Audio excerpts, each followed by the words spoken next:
Bueno, mi nombre es Felipe García, yo soy psicólogo, yo entré a estudiar psicología hace ya bastantes años atrás, cumplí 30 años desde que comencé a estudiar hace un par de años atrás, desde que comencé a estudiar, ¿no? Voy a cumplir 30 años desde que salí el próximo año, ¿ya? Wow. No, perdón, salí en 93, en 3 años más, ¿ya? Pero bueno, me ha importado desde el principio de que entré a la carrera, como ocurre con muchos, la psicología clínica, ¿no? ¿Por qué? Mm, Porque evidentemente uno ve ahí la posibilidad más directa de ayudar a personas, ¿no? Y probablemente en mi juventud, el ver a mi alrededor a personas que sufrían por temas emocionales, yo creo que activaba la necesidad de buscar formas de poder ser útil en eso, ¿no? mm, Y estudié psicología con esa intención. Y la verdad es que a mí me enganchó de inmediato, a pesar de que al principio me sentía absolutamente desnudo de herramientas, es decir, yo empecé a atender sin tener idea acerca de técnicas de intervención clínica, porque mi formación fue fundamentalmente teórica, yo estudié en la Universidad de Concepción, ¿ya? Así que lo más que aprendí de técnica en la universidad fue la relegación progresiva de Jacobson, punto, nada más. Entonces, fue muy de estudiar, muy de probar, mm, probablemente con más fracasos que éxitos cuando intentaba ayudar, eh, y además sintiendo que esta formación, principalmente conductista que yo había recibido, era una camisa de fuerza, ¿no? Para mm, poder hacer cosas que yo sentía que eran a lo mejor necesarias o eran apropiadas de acuerdo al consultante que yo estaba atendiendo en ese minuto.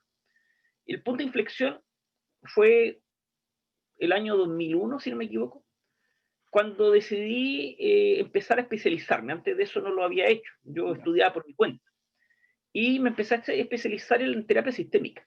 Y terapia sistémica breve, específicamente en principio estratégica breve. ¿Ya? ¿Por qué? Porque me aportó flexibilidad, mm, me aportó una forma de comprender tanto al ser humano como el proceso terapéutico que era consistente con mi forma de pensar. mm, Y yo creo que eso es fundamental para un psicoterapeuta, ¿no? De que haya coincidencia entre cómo yo conceptualizo los problemas humanos y el ser humano y la forma en que opero en clínica, ¿no? Si no existe esa concordancia, termino actuando mecánicamente, ¿no? mm, Porque lo dice el libro, porque lo dice la técnica, pero sin comprender muy bien por qué eso podría ser útil. Yo exactamente. creo que la terapia estratégica y luego de ello, la terapia central soluciones, la terapia Mm, narrativa y otros modelos que fui estudiando, muchos de ellos por mi cuenta, y leyendo desde el inglés. Ahí aprendí a leer en inglés, porque yo no sabía nada de inglés ni me interesaba el inglés, ¿no? Pero ahí tuve que hacerlo.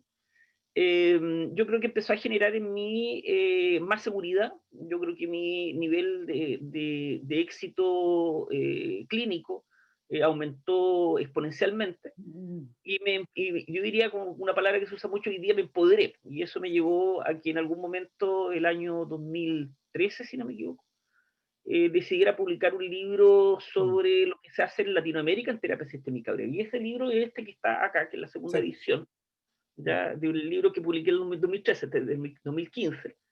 Y donde recojo lo que se está haciendo desde el modelo, desde elementos cercanos al modelo, principalmente en Latinoamérica. Y es el primer mm, libro que se publica sobre el tema mm. en Latinoamérica, ¿no? Entonces, la verdad es que pegó bastante ¿Qué y te eso me motivó a permitió. hacerlo local, Felipe? Que me parece muy interesante eso, que estamos acostumbrados nosotros a ir como nutriéndonos de teorías y modelos que no son de acá, por decirlo, o como que no tenemos un acercamiento a las prácticas que se realizan acá en Latinoamérica, pero tú quisiste como eh, revisar un poquitito lo que se estaba haciendo desde acá. Como, ¿qué te motivó a poder presentar eso desde acá?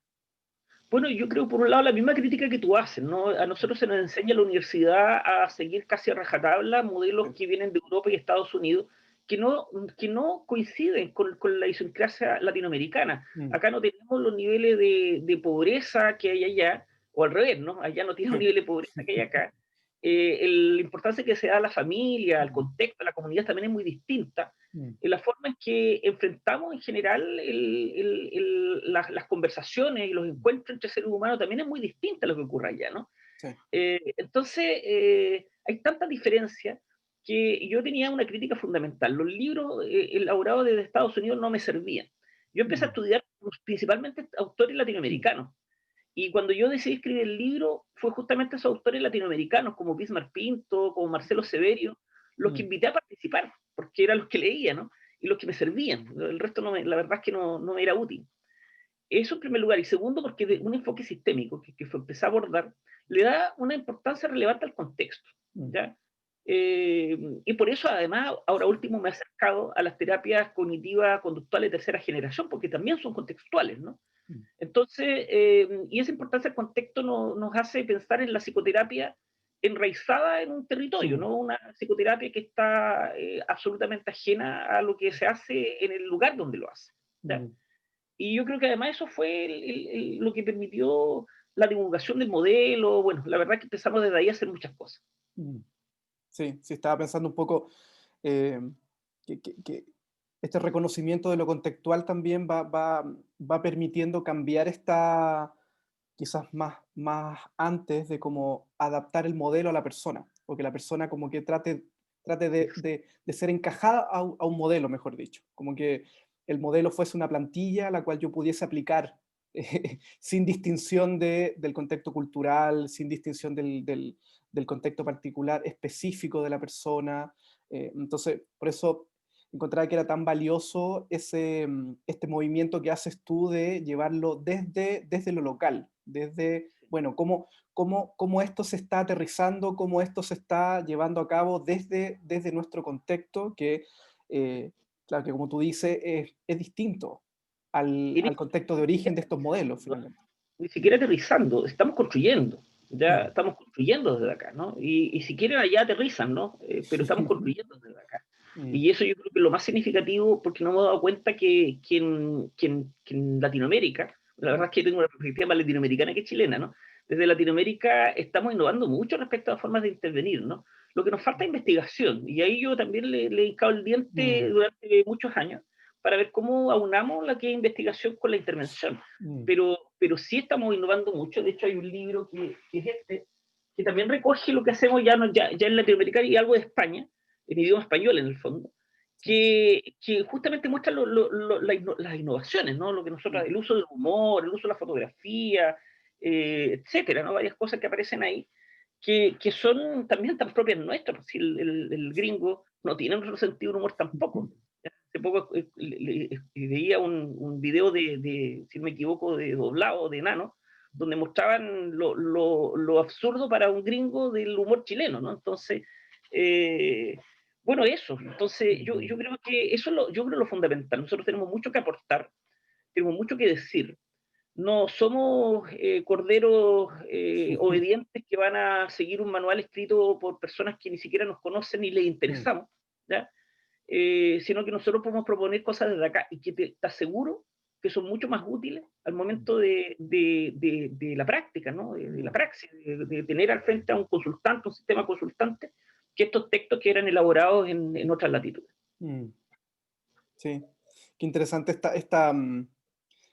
esta resignificación que tú me entregas de no es aterrizar, es construir. Y de alguna forma se está construyendo desde acá. Se están haciendo desarrollos, se están generando ideas, reflexiones y prácticas que, como tú bien dices, al ser locales, eh, se puede esperar que tengan una mayor incluso pertinencia y una mayor eficacia probablemente también para nuestras problemáticas, que imagino que también Latinoamérica tiene sus problemáticas distintivas también o dificultades, estamos atravesados también, bueno, todos los pueblos latinoamericanos también estamos atravesados de alguna forma por ciertas situaciones que se han ido gestando, que se han ido generando, que pueden ser distintas a la de otros países. Eso me Te hace doy un solo ejemplo. La depresión probablemente desde Europa puede ser visto como una respuesta más individual y es Mm, fundamentalmente asociado a elementos biológicos.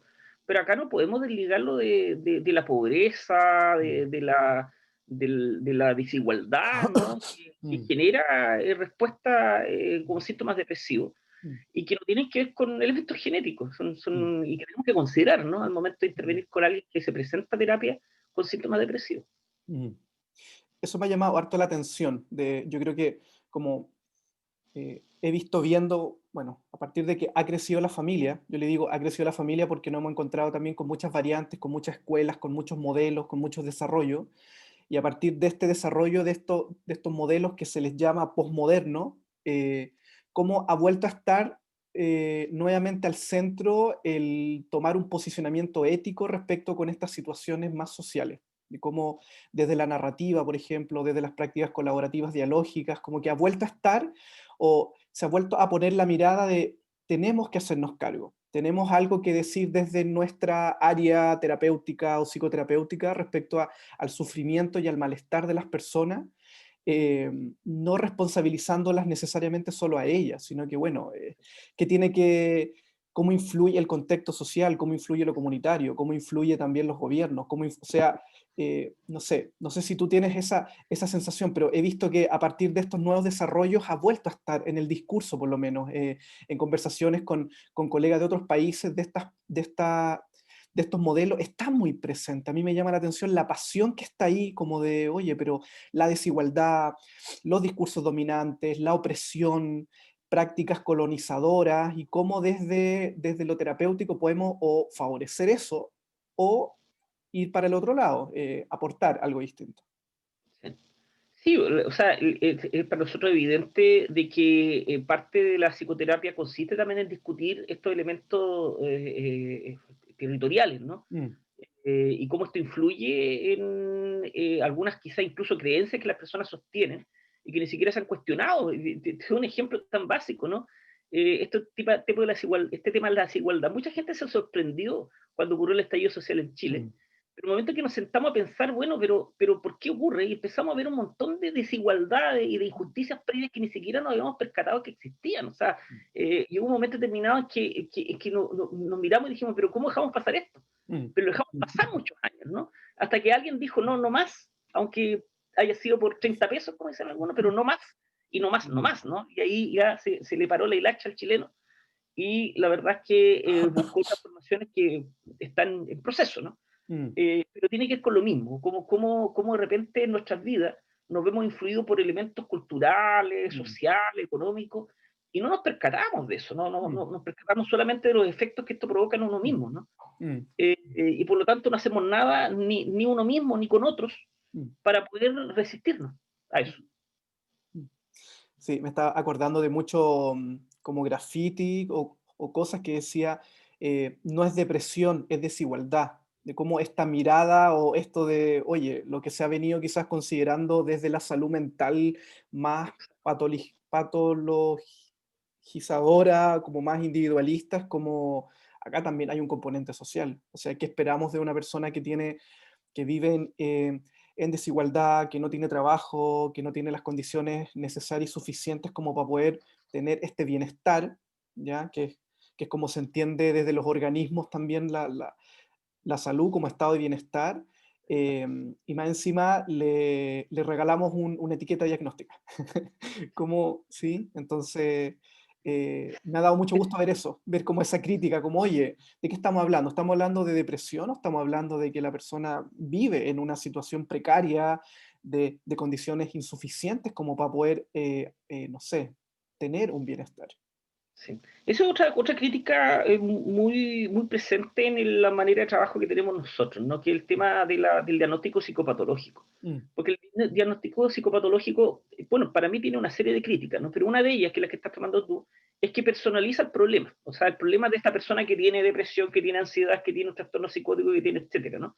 Y por lo tanto, siento que el uso alevoso del diagnóstico psicopatológico también es una herramienta de control social, mm, porque el fondo te desvía, ¿no? Ya no modifiquemos lo que está ocurriendo acá, sino que modifiquemos lo que está ocurriendo internamente con la persona. Y además reifica, ¿no? Reifica significa que convierte una descripción que está relacionada con todos estos elementos que hemos hablado como una cosa que tiene vida real, mm, ¿ya? Y que hay que tratar, que hay que intervenir. Entonces, yo he tenido una postura muy crítica, además de que mucha gente, y eso lo hemos visto también, cuando uno le lanza este diagnóstico, termina, en lugar de cambiar, que debe ser la función del clínico debería ayudar a la gente a cambiar para una vida mejor, ¿no? mm, Los termina como estabilizando en el problema, ¿no? Porque ya que yo tengo esto, entonces ¿quién me lo mueve, ¿no? Y es mm, muy común que cuando las personas conocen este diagnóstico, que insisto, es una construcción, es una invención, es una palabra cualquiera, que mm, se le inventó bastó para asignar una serie de descripciones. Bueno, las personas dicen, entonces, si yo soy depresivo, por eso la vida que he tenido, ¿no? Y por lo tanto lo incorpora como parte de su identidad. O sea, si yo he Mm, tenido esta vida, si respondo de esta manera, si me ocurren estas cosas, si tengo estos recuerdos, es mm, porque soy depresivo, ¿ya? exactamente. Entonces se hace tremendamente difícil cambiarlo, ¿no? De Mm, aquí quizá una cosa anecdótica. Yo tenía un discurso que muchos han acercado a esta idea de la antipsiquiatría, ¿no? mm, Eh, yo me cambié de trabajo. Yo trabajaba en la Universidad Santo Tomás por 10 años y, y ahora empiezo a trabajar en enero en el Departamento de Psiquiatría y Salud Mental de la Facultad de Medicina de la Universidad de Concepción. ya. Me voy a donde las papas queman en el sentido Sí, psicopatológico, ¿no? sí. Y cuando me entrevistaron, luego una amiga que tenía contacto con los personas que hacían la entrevista me dijeron, tu único defecto para el cargo es que eres un reconocido antipsiquiatra. ¿Ya? Y, y bueno, me dijo, ¿qué hago yo? No soy antipsiquiatra, yo no ando matando psiquiatras, ¿no? Yo lo que soy más bien es una persona que cuestiona el uso, insisto, Mm, alevoso del mm, diagnóstico psicopatológico, que tiene utilidad, sin duda. Si para los médicos, los psicólogos entre sí, nos vamos a entender. Si yo te digo que estoy atendiendo a alguien con indicadores a lo mejor de un trastorno límite, me va a entender. Yo necesito hacerte toda la descripción, ¿no? sí. Pero el uso clínico, el decirle a la persona, tú tienes un trastorno límite, el, Mm. el endosarle una construcción mía al otro, eso tiene efectos perjudiciales, pero muy evidentes. No ¿No? inocuo finalmente. No, no hay loco para nada. Mm. Qué gran desafío. Qué gran desafío ahí mover. Bueno, creo que también ahí, eh, me acuerdo en las formaciones que he tenido también era una pregunta que yo me hacía de como, bueno, ¿cómo salgo al mundo con esta visión, con esta... Y es como aprender a moverse, de alguna manera. Como tú decías, como es un lenguaje que probablemente se va a tener que utilizar, pero distinto es cómo yo llevo eso al abordaje o al trabajo con una persona, con una pareja, con una familia. Muy Creo que bien. ahí también se marca una diferencia importante. O sea, yo en mi cabeza puedo tener muchas cosas. Y con los colegas podemos hablar, utilizar el lenguaje, pero como tú bien decías, es distinto a ese lenguaje querer, ¿cómo se llama?, imponerlo o querer como etiquetar a la persona o mirarla solamente desde ahí. Yo creo que ahí también se marca una diferencia tremendamente importante y que es lo que tiene que, o lo que se llama dentro de las prácticas colaborativas la ética relacional, ¿sí? Desde Sí. dónde voy a tomar posición también para poder encontrarme con el otro, desde la etiqueta, desde lo que todos dicen, desde aquellos discursos que a lo mejor han ido restringiendo u oprimiendo las posibilidades de la persona.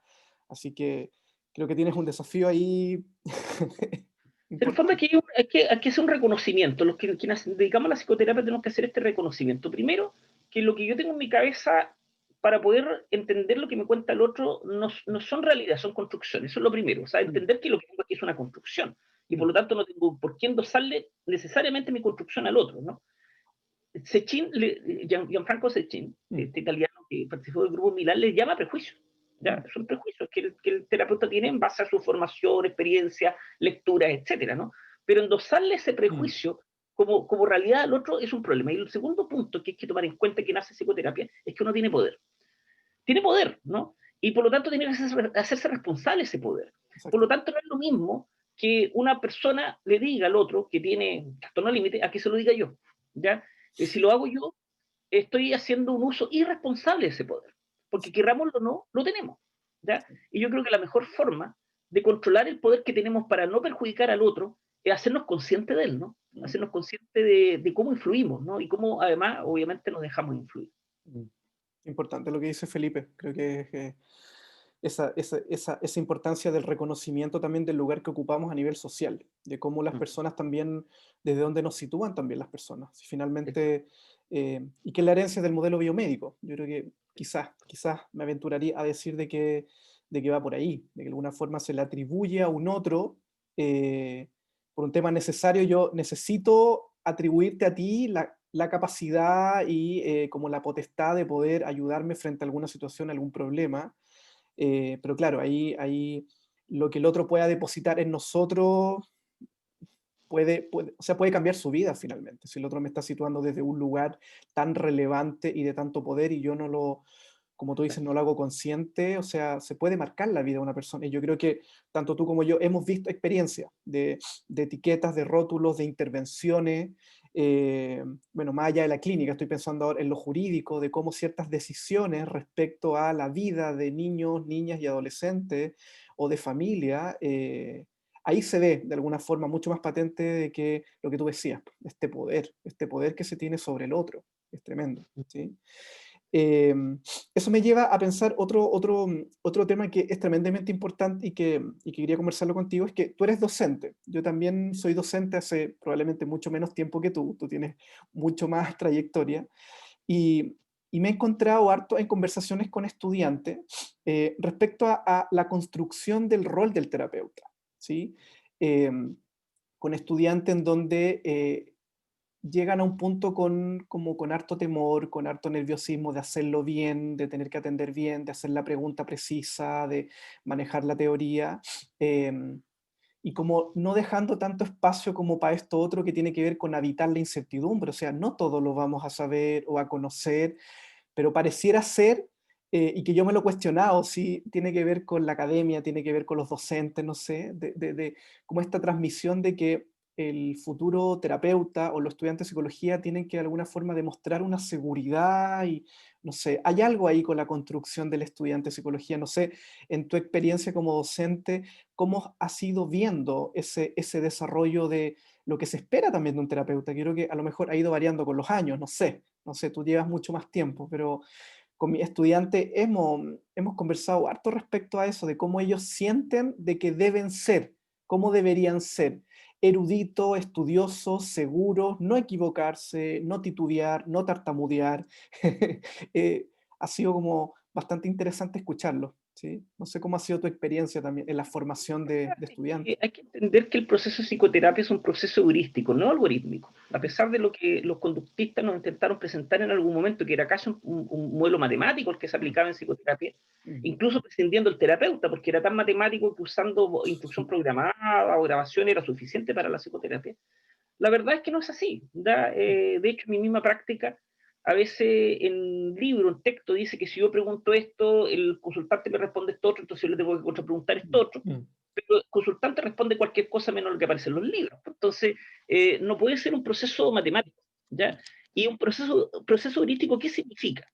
Significa que vamos probando caminos, ¿ya? Que vamos probando caminos, y algunos caminos a lo mejor no nos van a ser útiles, Mm. ¿ya?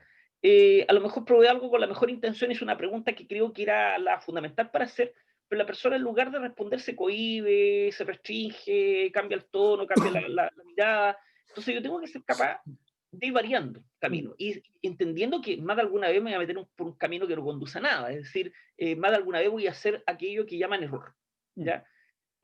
Obviamente no es ensayo y error la psicoterapia, si Mm. supuestamente hay un modelo que te va Mm. Mm. guiando y hay ciertas preguntas que tú vas haciendo porque estás preparado para ello, ¿no? Tampoco es ensayo y error, Mm. pero es holístico, como solucionamos muchos Mm. problemas en la vida, ¿no? Mm. Eso es lo primero. Y lo segundo, que creo por lo tanto, primero que hay que asumir el error como parte del aprendizaje, Mm. pero tenemos que ser conscientes de eso, Mm. ¿ya? Entonces, tenemos que estar, yo creo que hay dos actitudes fundamentales para un psicoterapeuta. Primero, el ser capaz de autorrevisarse con respeto, Mm. ¿ya? Y ver qué hice, y cómo lo hice, y si a lo mejor esto funcionó o no, a lo mejor aquí me equivoqué y lo tengo que corregir. Con respeto me refiero a tratándose bien, ¿no? No Sí. decir, puta, qué idiota fui, cómo hice esta pregunta, ¿no? Tratándose bien, ¿no? Mm.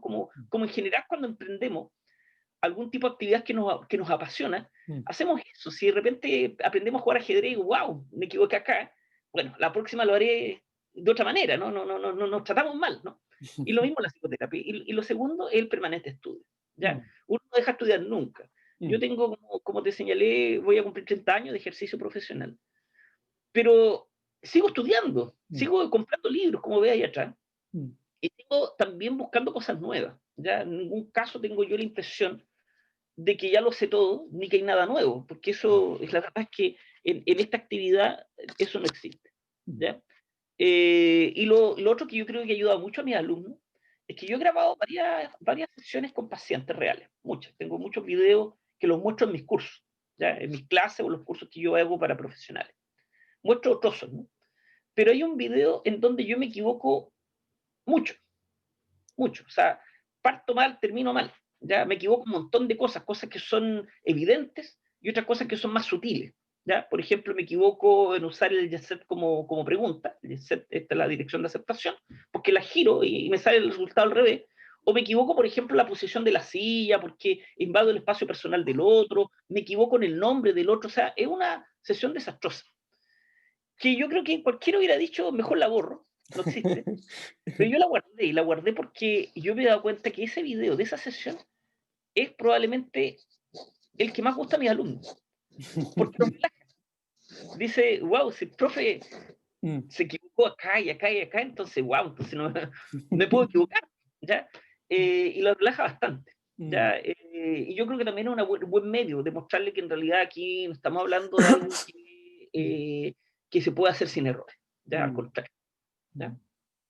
Importante, qué buen ejercicio ese porque imagino que también implica a ti ponerte, ¿sí? Como a veces uno tiende a no querer revelar o no querer transparentar aquello que no funciona, uno también quiere tener como ir Sí, construyendo una imagen de sí mismo también, pero qué acto más también loable de poder presentarte a ti mismo como un terapeuta también imperfecto, como un terapeuta también que puede en algún momento em, no acertar o no... Y ahí también, bueno, también como que empiezo a cuestionarme qué es lo que implicaría acertar, qué es lo que implicaría ser un buen terapeuta también, pero como el poner que eso también forma parte. Yo creo que eso es súper, súper interesante, como el mostrar el panorama completo, no solamente la parte donde está el sol, sino que también como si ampliamos un poco más el foco, podemos ver que quizás en otro lugar está un poco más nublado, como mostrar el panorama. Esto también forma parte es una, el otro día conversaba con Marcelo Severio de que él decía, es arte, es una construcción que se va haciendo, es algo, no es algo industrializado, es algo artesanal, y por ende es algo que se va tejiendo, se va construyendo, y yo creo que lo que tú comentas forma parte también. Yo creo que todos hemos tenido algunas acciones o movimientos que hemos dicho, chuta, ¿cómo? ¿En qué estaba? ¿Cómo? ¿Qué pasó ahí? ¿Cómo? yo creo que hay otra cualidad que debe tener un terapeuta, que es la flexibilidad, Mm, ¿ya? Y la flexibilidad implica eso, ser capaz de variar el camino. Y si no eres flexible y quieres ser mm, psicoterapeuta y eres rígido, entonces síguete quizá el modelo conductista. Modelo conductista es muy de paso uno, paso dos, paso tres. El mm, problema es que el paciente o el consultante no se ha leído el protocolo y por lo tanto te ujú. responde cualquier cosa menos lo que aparece ahí. No Y se ahí es donde ajusta. el terapeuta no flexible no sabe qué hacer, no trajo la tarea, me respondió esto, no quiere, me dijo no sé con esta pregunta cuando no tenía que decir no sé. Eh, y por eso además, por ejemplo, en mis cursos, yo les muestro, por ejemplo, el uso in situ con pacientes reales del uso de la pregunta escala, de la pregunta al milagro. Mm. Y yo les digo, bueno, la respuesta del consultante se van a dar cuenta inmediatamente que no es la que aparece en los libros. A ver cómo yo busco una reformulación. Por Mm, ejemplo, cuando le pregunto por qué te conformas con un 8 y no un 10 por el día del milagro, me dice, bueno, sí. porque usted me dijo que los milagros no existen. Bueno, eso no aparece en el libro, ¿no? O, por ejemplo, una consultante con la pregunta del milagro, propiamente tal, y yo le pregunto, bueno, ¿qué vas a hacer distinto? Y me dice, es que me sentiría tan aliviada. Bueno, que me informen cómo se sienten. No es una información útil, porque obviamente se van a sentir mejor si el problema desaparece, ¿no? Entonces, bueno, ¿cómo reformulo la pregunta? ¿Cómo la Mm, reconstruyo? ¿Cómo lo planteo mm. sin cuestionar la respuesta, Y eso no está en los libros. avanzar en la utilidad de la pregunta? Y eso obviamente se observa mucho más en la práctica Mm, que en lo que aparece en un libro. Sí. mm, mm. Hoy tengo un problema aquí con el conector, tengo todo mal. Ah, no, y ahí está, estaba funcionando ya, pero no importa, está ahí. Ya me queda batería. Ya. Sí. Sí, estaba pensando como en cómo nos hemos ido formando nosotros a partir de, bueno, todos en el fondo, de una parte de lo que muestran los libros, como tú bien decías. Como que los libros, algunos, no todos, pero como que tienen una tendencia que no sé si se venderían menos si fueran distintos, pero hay una tendencia como a mostrar lo que resulta, pues como si yo quiero presentarte mi modelo, te voy a quizás compartir viñetas y fragmentos en donde la persona fue así como hizo un insight, un descubrimiento, pero claro, quedan muchas cosas, probablemente antes de esa viñeta, quizás cuántas veces se intentó la técnica o se llevó a cabo quizás la pregunta y no dio los resultados esperados. Entonces, pero eso queda aparte, eso como que no forma, como que no forma parte o no ocupa tanto espacio como lo otro. Creo que ahora que te escucho, siento que es tremendamente importante también con los estudiantes como presentar, como hacer esa integración. O sea, esto es lo que dicen los libros, esta es la técnica, pero hay un espacio que tiene que ver con el habitar humano, somos humanos, y en ese encuentro humano puede haber una serie de movimientos y una diversidad gigante. Entonces, ¿cómo equilibrar ambas cosas? Es importante tener un modelo, tener una guía, como tú bien decías, un referente que me vaya ayudando, ya, por acá. Ahora pudiese implementar tal técnica o tal cosa, pero estar abiertos, desde la flexibilidad que tú decías, estar abierto también a lo que ocurra, porque pueden pasar un millón de cosas. Por eso el aprendizaje mecánico de técnica no es algo que vaya a resultar. Yo tengo ahí un video donde trabajo una mujer que tuvo una pérdida, ¿ya? Ya. Y se siente tremendamente culpable. Entonces yo le pregunto, usando la externalización como práctica, ¿qué le dice la culpa a ella? ¿No? Cuando aparece la culpa, ¿qué le dice? ¿No? Ella me responde, me dice que soy una mala mujer. ¿Ya? Entonces yo contrapregunto y le digo, bueno, ¿cómo le respondes tú a la culpa cuando te dice que eres mala mujer? Y ella me mira, la pregunta es buena, ¿no? Me dice, me mira y me dice, es que no le respondo. Wow, y ahí chan, ahí qué le digo, ¿no?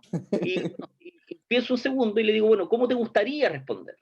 Y ahí donde dice, me gustaría decirle tal cosa, ¿no? Ya, vale. Entonces, ahí salimos lentos. Pero el tema es que si tú aprendes mecánicamente esto, Sí. y no los principios que guían las preguntas que formula y las búsquedas que hace, entonces finalmente te va a estancar.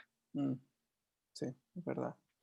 Es verdad. Como que eso me suena entonces a la importancia de ir quizás complementariamente a la teoría, la técnica, hacer un énfasis también en las habilidades terapéuticas o en aquellas características que van a permitir hacer un uso de la técnica de manera más flexible, como decías tú, o tomando lo que hablábamos antes del respeto también hacia mí mismo, hacia el otro, como que lo he visto también a propósito del trabajo con estudiantes, que tiene que ver también con que hay muchos de ellos que no se sienten tan extrovertidos, como que, como que llegamos inevitablemente a un lugar que, no sé si llamar habilidades terapéuticas, no sé si es el nombre que más me acomoda a mí, pero aquello que de alguna forma tiene que ver con las características más personales y que pueden ir en complemento de la técnica, ya la flexibilidad, no sé, el humor, la creatividad, no sé, el respeto,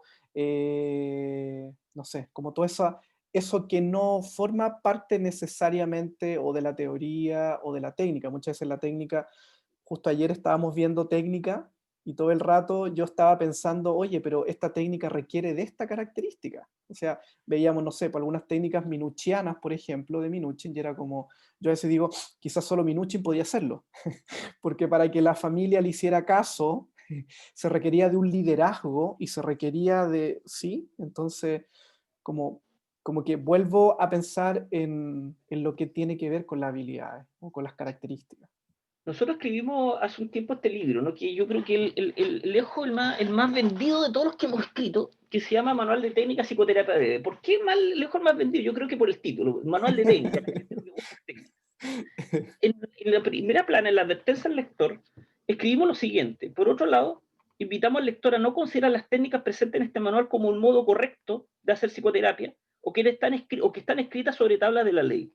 Usted puede hacer con ellas lo que estime oportuno en la medida que sepa lo que está haciendo, conozca los fundamentos de lo que hace y esa acción coincida con lo que su consultante comprende y está dispuesto a hacer. ¿Ya? Eso es una advertencia que lo ponemos, ¿no? Mm, Y entre otras, pues hacemos varias advertencias. Eh, hay otra relacionada con lo mismo. Pero tiene que ver con eso, ¿no? De que no podemos hacer un uso rígido de las técnicas tal como aparecen escritas, ¿no? mm, Uno le pone, ¿no? mm, Eh, usamos una metáfora acá, pero no la encuentro. Aquí dice, ¿no? Dice acá que la presentación de un manual de técnicas tiene un fin más didáctico y no prescriptivo, mm, porque no podemos dejar de insistir en la flexibilidad de nuestras acciones y la necesaria humildad para aceptar las sugerencias de nuestros clientes si mm, estos son caminos que abren más posibilidades que la inscripción rígida a ciertas instrucciones. Y aquí viene la metáfora. Los mejores cocineros no son aquellos que sigan al pie de la letra un recetario, sino quienes le agregan un toque distinto, personal, que hacen del producto logrado algo inigualable. No todas las empanadas saben igual. Eso le pusimos. para justamente evitar esa cosa rígida mm, que tienen muchos nuestros alumnos cuando parten, ¿no? sí. Pero luego van efectivamente soltando. Mm, sí, me quedé con la metáfora del cocinero y qué desafío más grande que más encima hay muchos momentos en donde cocinamos con el otro. El otro también está metiendo las manos en la masa con nosotros, o sea, ni siquiera está sentado esperando que le sirvamos la empanada, probablemente también está ahí amasando con nosotros. Entonces, Recuerda la definición que hace de Chaser de la resistencia. Él dice que la resistencia no existe. La mm, resistencia ocurre cuando el terapeuta fuerza mm, al consultante a hacer algo que no está dispuesto a hacer. mm, Claro, ahí surge la resistencia, pero no porque es una condición interna del otro, sino que tiene que ver con esta interacción con el terapeuta que nos adapta, ¿no? Y que le pide una tarea y le pide otra tarea y le pide la misma tarea una y otra vez porque hay que hacerla, ¿no? Y el consultante no la trae, no la trae, no la trae. Entonces, wow, resistente, ¿no? mm, No, adáptate, ¿no? Adecúate a lo que mm, el consultante está dispuesto a hacer. mm, Pregúntale, ¿ya? sí, sí. Eh, como que ahora voy entendiendo por qué quizás simpatizas tanto con las terapias breves. Creo que las terapias breves tienen como esta cualidad que hemos ido hablando, como de permitir la flexibilidad, de ir permitiendo la creatividad, de no ser una camisa de fuerza, sino que de alguna forma ser una guía. ¿Qué es lo que has encontrado con estos modelos que están dentro de la terapia breve? ¿Qué es lo que ha sido lo que te han podido aportar? Porque hablaste de que hubo un cambio importante, que hablaste, parece, de que aumentó mucho también tu eficacia psicoterapéutica cuando empezaste a incorporar también esta herramienta. Entonces, no quería dejar pasar esa oportunidad de preguntarte en qué te ha aportado finalmente para tu práctica clínica, cómo te ha sumado estos Yo modelos, voy a esta partir herramienta. definiendo, ¿no? Y para mí una terapia breve es una terapia que optimiza su tiempo para lograr cumplir los objetivos que el consultante tiene, obviamente en el menor tiempo posible, y usando todas las herramientas de las cuales nosotros Mm, tenemos a nuestra disposición, ¿ya? Tanto del consultante como del terapeuta y de la relación, ¿no? Por lo tanto, no, terapia breve no son 2 sesiones, 3 sesiones, 4 sesiones, pueden ser 20 sesiones, ¿no? Pero en la medida en que esas 20 sesiones están orientadas hacia eso, ¿no? Y mm, utilizando estas herramientas. Por lo tanto, para mí la terapia breve se sustenta en 3 pilares, ¿no? El primer pilar es tener objetivo, ¿ya? Una terapia sin objetivo es como un taxista que te saca a pasear, ¿no? O sea, si no sabes muy bien a dónde va, entonces te lleva por un lado y por otro porque no tienes idea a dónde quieres ir, ¿no? un viaje sin rumbo. Un viaje sin rumbo, efectivamente. Entonces tienes que tener objetivo. Lo segundo es que tienes que apoyarte en lo que las personas traen. O sea, las personas Mm, traen una historia, traen experiencia positiva o negativa, pero no vienen desde cero, ¿no? No vienen en déficit, mm, como dicen otros modelos, ¿no? Vienen con superávit de un montón de cosas que le han sido útiles antes mm, y que pueden ser útiles ahora. Y por lo tanto, la instrucción es apóyate o impúlsate en los recursos de tu consultante, en los tuyos propios también, ¿no? Pero en el fondo tenemos que ocupar de todo lo que disponemos, ¿no? mm, Para poder abordar el problema. Y el tercer componente tiene que ver con una adecuada relación terapéutica, respetuosa, amable, cercana, con un terapeuta comprometido mm, por comprender y por ayudar a la persona que tenemos al frente. ¿Ya? Si eso no se da, si alguno de estos aspectos no se da, entonces la terapia es muy difícil que sea breve. Fíjate que estos principios son generales. Por eso la terapia breve no es exclusiva de lo sistémico. mm, También hay terapias breves psicoanalíticas, terapias breves cognitivo-conductuales, pero todos comparten más o menos las mismas premisas. ¿Ya? mm, Ahora, yo abordo la terapia breve desde lo sistémico y en suma, ¿qué me aporta? A mí me aporta una posición mucho más respetuosa con mis consultantes mm, que la que probablemente tenía cuando seguía antes un modelo cognitivo-conductual. mm, mm. Sí, estoy como acordándome también de otras conversaciones que he tenido con otros terapeutas de esta línea y es eh, como que se ha ido de alguna forma, que no sé si era una ilusión, pero se ha ido como derrumbando un poquitito las fronteras con respecto al poder incorporar otros elementos, como ya no soy centrado en soluciones y eso implica que no comulgo con otras herramientas, como con un rechazo un poco más férreo, como que me he encontrado con terapeutas que me han dicho, mira, yo, si bien tengo una posición epistemológica, voy de alguna forma extrayendo aquello que yo siento que puede ser de utilidad para el otro. Entonces, si es algo relacionado con un modelo estratégico, no sé, más de palo alto, centrado en soluciones, como que no hubiera como, no sé, como que antiguamente yo sentía que los terapeutas tenían que estar más posicionados en un lugar y como si se movían para el otro era como casi una herejía, era como, oye, pero ¿cómo se te ocurre si tienes que estar un Teniendo poco una ahí? consistencia teórica y epistemológica, o sea, teniendo la idea, una Mm, claridad respecto a qué está haciendo y por qué, mm, tú puedes incorporar elementos de otro modelo en la medida que sean consistentes con eso, mm, ¿ya? O sea, no sacarla porque, por ejemplo, yo no ocupo, si bien hay muchas muestras de eficacia en trauma del MDR, yo no la ocupo no porque no sea eficaz, no la ocupo porque no la entiendo, yo no entiendo por qué resulta. Entonces me he dedicado mucho a estudiar, ¿ya? No lo que dice Chapiro, porque Chapiro la verdad es que se va en la cháchara pseudocientífica de las neurociencias para explicar por qué funciona el MDR, pero sin ningún sustento real, ¿no? Entonces, pero he leído otros estudios, fundamentalmente en Europa, que tratan de explicar por qué resulta.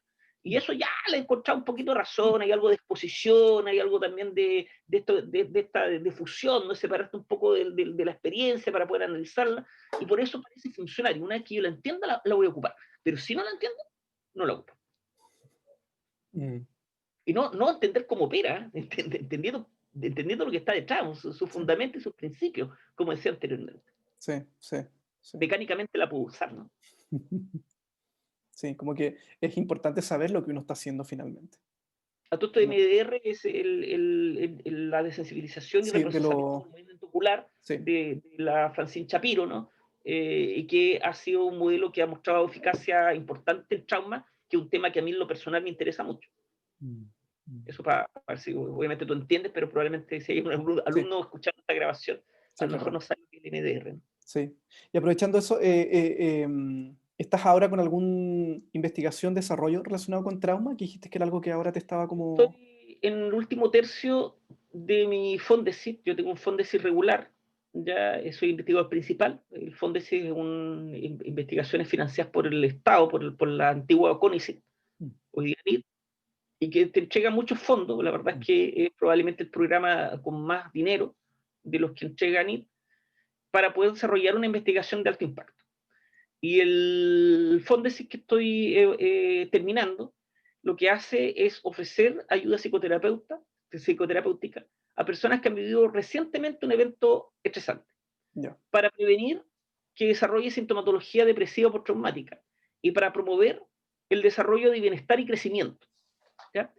Y las personas que concurrían con nosotros, ya no estamos atendiendo, porque esa fue la segunda fase, estamos al final con los análisis, eran 4 grupos, un grupo control en lista de espera, cognitivo-conductual, mindfulness y sistémico breve. Ya.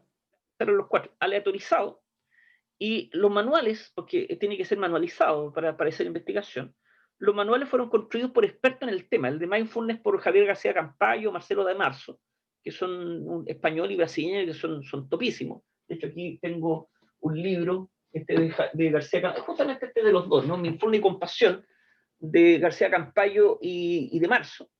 Ellos construyeron el manual Mindfulness, el cognitivo conductual por Paulina Rincón de aquí de Chile y Carmelo Vázquez, que es español, que es un gran amigo mío, que es cognitivo conductual férreo, y el sistémico, entre otros, por Marc Bellevach de España Mm, y mi persona. ¿Ya? Eso lo planteo, ¿por qué? Porque te voy a dar el resultado que nos dio.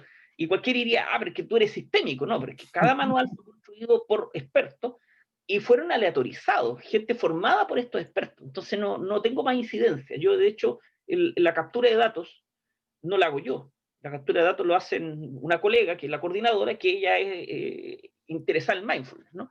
Y lo que encontramos es que efectivamente de los modelos, de los 3 modelos, el que más incide en la disminución del malestar, o sea, menos síntomas depresivos postraumáticos, es el modelo cognitivo-conductual. mm, ¿Ya? Pero el modelo sistémico breve y el mindfulness igual generan un efecto en comparación con la lista de espera. ¿Ya? Pero lejos, lo cognitivo-conductual mejor para ellos. Pero en la promoción del bienestar y del crecimiento, la terapia sistémica breve tiene una incidencia mayor. Por lo tanto, da la mm, impresión de que el modelo sistémico breve ayuda a disminuir el malestar, pero diferencialmente ayuda mucho más a que la gente se sienta bien y no que mm. deje de sentirse mal. Y que aprenda su experiencia en este caso, en algunos casos traumática, lo que también implica una respuesta positiva, ¿no? El ser capaz de aprender algo bueno para mi vida a partir de una mala mm, experiencia. Y además observamos que el modelo sistémico breve provocaba, con variable intermedia, un mayor afrontamiento central en el problema, una mayor búsqueda de apoyo social y una mejor reinterpretación positiva del evento traumático que los otros dos modelos. ¿Ya? Y por lo mm. tanto, la verdad es que estamos bastante contentos con los resultados del Fondesit, ¿no? Estamos recién haciendo los informes finales, el artículo final, y en paralelo estamos escribiendo un libro con Marc, ¿no? Marc Bellebach, el autor de este libro que todo el mundo conoce, El que de se las llama 200 tareas, tareas el de de las terapia tareas, breve, ¿no? Sí, la 200 tareas, esta, sí, 200 tareas que los alumnos lo usan mucho, ¿no? sí. Y este libro se llama Sobreviviendo al trauma, y esperamos publicarlo a mitad del próximo año en esta misma editorial, que es Herbert, ¿no? La editorial bastante conocida en terapia breve. O ¿Ya? sea, Es estás la dando cuarta de terapia breve esta, ¿no? un adelanto, esto es un tráiler, podríamos decir. Sí, estamos ya elaborando, ya llevamos prácticamente el libro completo, pero ahora hay que pulirlo. Y tomamos, de hecho, gran parte de la experiencia que nos ha dado el Fondesit, porque la verdad es que lo que hemos mostrado, que la terapia sistémica breve funciona. Y eso, ante lo que te dije al principio, ¿no? Que hay probablemente ausencia de investigación, Mm, bueno, nosotros estamos haciendo la investigación. mm, ¿Ya? mm, Así que eso. mm. No, fantástico. Pareciera que se necesitara más investigación. Estaba pensando en como el poco acercamiento, bueno, por lo menos el que yo tuve en la formación, a lo que tiene que ver un poco con la investigación.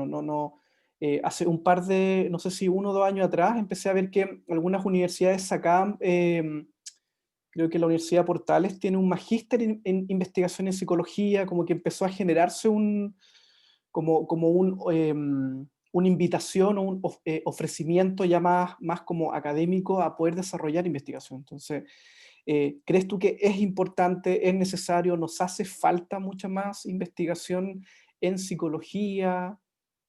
Sí, es que hay distintos tipos de investigación. Mira, lo que pasa es que lo que fundamentalmente tiene que tener el psicólogo es curiosidad y por lo tanto formularse preguntas. Por Mm, ejemplo, una pregunta típica es si una persona tiene depresión, es adolescente y vive desligado a su familia, ¿qué puedo hacer para ayudarlo? ¿Ya? ¿Y mm, qué hace un investigador? Busca, ¿no? Busca y googlea, ¿no? Y va a tener información y tiene que ser capaz de distinguir la información que es valiosa y la información que es probablemente superflua. Y eso implica habilidad de investigación, ¿no? Entonces, ¿por qué? Porque yo voy a tener dos textos, uno que te dice que use, no sé, pues el iris de los ojos y otra cosa que dice otra cosa, y tú al verlo, compararla y ver dónde está publicada, cuál es el método que utiliza, ser capaz de distinguir, esto me sirve y esto en realidad no me sirve. Eso es parte de la habilidad de investigación, lo tenemos que tener todos, todos, ¿no? Ahora, si la pregunta que tú te formulas, al googlearla, no tiene una respuesta que te satisfaga, entonces debieses tener las habilidades para investigarlo por tú mismo. mm, Y eso es lo que hacemos, ¿no? Si no hay respuesta a esto, entonces lo investigo yo. mm. ¿Ya? Y para eso necesita probablemente otras habilidades de investigación que debiese tener todo psicólogo, que tiene que ver con la selección de la muestra, la elección de un método, la elección de instrumentos, la aplicación, etcétera, ¿no? Y ese es el sentido, ¿no? El sentido no es investigar por investigar, es investigar porque tú te haces preguntas a lo largo de tu quehacer psicoterapéutico y tienes que tener respuestas. Si está en Google, genial, pero si no está en Google, respóndela tú. Eso. Es un buen llamado, un buen llamado a los y las psicólogas o a los y las terapeutas. Mm. Y bueno, se nos fue pasó muy rápido el tiempo conversando, ya casi una hora. Y quizás ya para como ir cerrando, ir terminando un poco esto, Felipe, ¿hacia dónde piensas que se dirige esto de la terapia sistémica breve? ¿Hacia dónde ves tú como que se va a ir moviendo, se van a ir ampliando las investigaciones, cada vez se va a ir integrando nuevos elementos? ¿Cómo ves el panorama? ¿Cómo te lo imaginas o hacia dónde crees tú que va? Yo soy bastante optimista en general con mi vida, pero también con esto. Yo creo que hemos mostrado finalmente que existe un modelo que es mucho más coherente con nuestra forma de pensar, nuestra forma de actuar, que es muy respetuoso con el terapeuta y con el consultante, y que además tiene resultados. Y por lo tanto, mi percepción es que cada vez hay más interés por aprender elementos del modelo. Yo tengo un centro de estudios que se llama Mm, Centro de Estudios Sistémicos CESI Chile, Mm, que nosotros ofrecemos diplomados, ¿no? En el área, ¿no? Diplomado de terapia sistémica breve general, con niños, en abuso, con adolescentes. Y lo que hemos visto año tras año es cómo crece el interés por participar de los diplomados, ¿no? mm, Porque la gente está viendo. Porque además hacemos charlas gratuitas, webinars, un congreso que hicimos hace poco.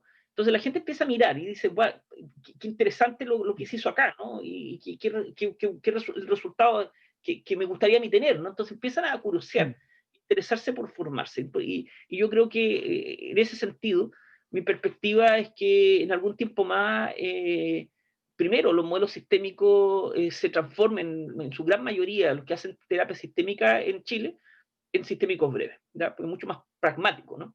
mm, Y luego, en salud pública, mm, eh, cada vez más lo sistémico breve por sobre lo cognitivo-conductual. De hecho, al menos en la zona, desde los centros de atención, los CESFA, la gran mayoría ya está usando perspectiva sistémico breve, porque además es mucho más coherente con un modelo de salud familiar, ¿ya? Y mm. además coherente con los tiempos que tienen para atender, que generalmente es una sola sesión y el resto seguimiento cada un mes. Entonces, eh, es más adecuado que modelos que requieren un protocolo Sí. continuo, ¿no? De intervención como son los modelos cognitivo-conductuales. Mm, ok. Bueno, Felipe, no me queda nada más que agradecerte, disfruté mucho la conversación contigo, espero que no se termine acá y que se puedan ir generando nuevos espacios para poder conversar, reflexionar, quizás algún encuentro ahí con estudiantes, yo creo que sería bastante Excelente. interesante que pudieran también escuchar tu experiencia también y todo. Em, Así que eso, fue un gran gusto escucharte, un gran gusto conocerte y conocer tu trabajo, destacar también todo lo que has ido aportando también al desarrollo de la terapia también acá en Chile a partir de los libros que has podido publicar, las investigaciones. Creo que has venido haciendo un trabajo bastante importante, interesante y que sin duda va a ser un aporte también a la terapia, a la psicoterapia en general. ¿Sí? Más allá del modelo específico, sino que un aporte a la psicoterapia. Así que destacar ahí también tu trabajo y enhorabuena por este libro que está ahí a puertas de salir, así que vamos a estar esperando atentos cuando salga para poder revisar esa investigación que nos adelantaste. Y yo creo que ahí van a quedar hartas personas como cautivas con ese tráiler, que no fue spoiler, fue un tráiler nomás. Van a quedar cautivas ahí atentas a la salida del libro y bueno, de ahí después difundir también tus redes, aquellos que quieran conocer un poco más de tu trabajo, ya nombraste el centro en donde ustedes realizan Se distintas busca formaciones. con arroba CESIS Chile, con una primera C y después dos S, CESIS Chile, y asimismo lo van a encontrar en Instagram o en Facebook, ¿no? Y además tenemos página web, ¿no? Que es portal.cesis.cl. Y además tenemos, bueno, mis páginas personales, donde siempre voy divulgando mi trabajo, ¿no? Que se busca por arroba Felipe García Martínez, tanto en Instagram como en Facebook. Y ahí pueden conocer lo que vamos haciendo en general, ¿no? Te Sí. hacemos mucha actividad gratuita. Todo esto tenemos un webinar el próximo viernes de aniversario de CESIS Chile, Mm, donde vamos a hablar de la salud mental de quienes ayudamos en salud mental. Vamos a hablar de salud mental en profesionales de la salud mental. Y es gratuito, ¿ya? Así mm, que hacemos mucha actividad gratuita y ahí si tú conoces alumnos, a lo mejor puedes darle la invitación sí, que se sumen. Hay un solo requisito, como estamos celebrando los 6 años de CESIS Chile, tiene que ser con una copa de algo en la mano, ¿ya? Porque vamos a hacer un brindis. Pero fuera de eso es un conversatorio serio sobre la salud mental de quienes ayudamos a otros en salud mental. súper, súper. No, probablemente van a haber ahí muchos que se van a sumar. Bueno, una vez que ya podamos divulgar quizás esta conversación, dejar ahí también voy a anexar los links de CESIT como para que puedan, aquellos que Sí. quieran conocer más del trabajo, puedan acceder ahí y que los estudiantes se puedan animar y sumar ahí a esta celebración que van a tener. ¿Ya? Así que eso. Así que Ok, agradecerte, un abrazo grande y bueno, perfecto, seguimos en contacto. Que estés muy bien, Felipe. Muchas gracias. gracias. Que esté muy bien. Bye bye. Igual.